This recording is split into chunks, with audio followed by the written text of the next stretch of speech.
తాకట్లో ఉన్న మీ బంగారాన్ని విడిపించి ఆ రోజు ఆన్లైన్ రేటుకి కొంటాం. Sharma gold company. గత కొద్ది రోజులుగా సామాన్యుడికి చుక్కలు చూపిస్తున్న బంగారం వెండి ధరలు ఒక్కసారిగా నేల చూపులు చూస్తున్నాయి. కేవలం నిన్న ఈరోజు ఈ 2 రోజుల్లోనే తులం బంగారం ధర భారీగా దిగి రావటం హాట్ టాపిక్ అయింది మార్కెట్లో.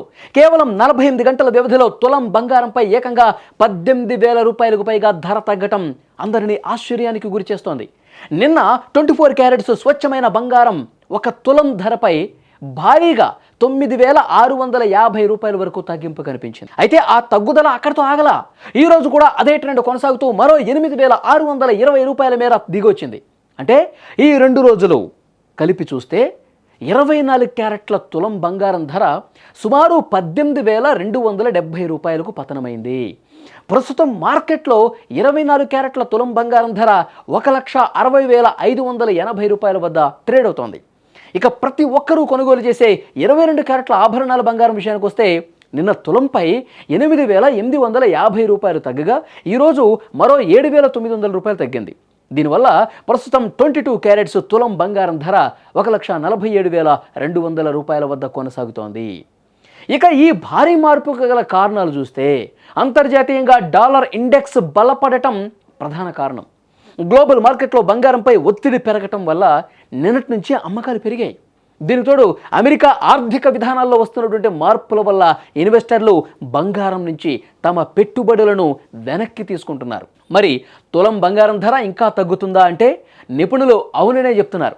రేపటి కేంద్ర బడ్జెట్లో బంగారంపై దిగుమతి సుంకం తగ్గించే అవకాశాలు ఉన్నాయని వార్తలు వస్తున్నాయి. అదే జరిగితే తులం బంగారం ధర మరో 5,000 నుంచి 8,000 రూపాయల వరకు తగ్గే ఛాన్స్ ఉంది. కాబట్టి పెళ్లిళ్ల సీజన్ కోసం బంగారం కొనాలనుకునే వాళ్ళు ఈ హెచ్చు తగ్గులను గమనిస్తూ జాగ్రత్తగా ప్లాన్ చేసుకోవాలి.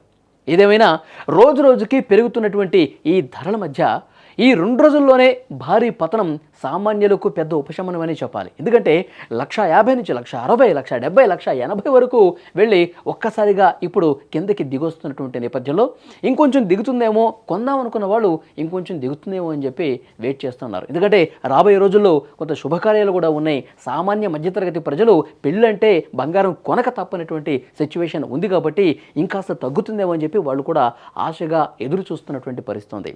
కానీ మరోవైపు బంగారం మీద పెట్టుబడులు పెట్టేవాళ్ళు ఇంకా పడిపోతుంటే వాళ్ళలో కొంత ఆందోళన కనిపిస్తోంది. ఎందుకంటే ఇన్వెస్ట్మెంట్ చేసే వాళ్ళకి ఇంకా పెరిగితే వాళ్ళు చేసినటువంటి పెట్టుబడి మీద వాళ్ళకి ఇంకా లాభాలు ఆర్జించే అవకాశం ఉంది కాబట్టి వాళ్ళలో ఆ రకమైనటువంటి ఆందోళన కనిపిస్తుంది.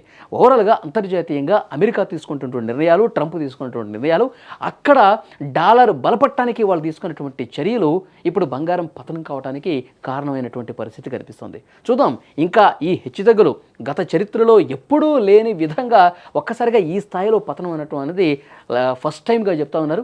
కానీ ఇది ఇంకా ఎంతవరకు తగ్గుతుంది, లేదంటే మళ్ళీ ఏమన్నా పరిణామాలు మారిపోయి బంగారం ఇంకా పెరిగే పైకి వెళ్ళే అవకాశం ఉందా అన్నది కాలమే సమాధానం చెప్పాలి. సో ఇప్పటికైతే ఈ తగ్గుదల అనేది సామాన్య మధ్యతరగతి ప్రజలకు కొంతలో కొంత ఉపశమనంగా ఊరటగా కనిపిస్తోంది.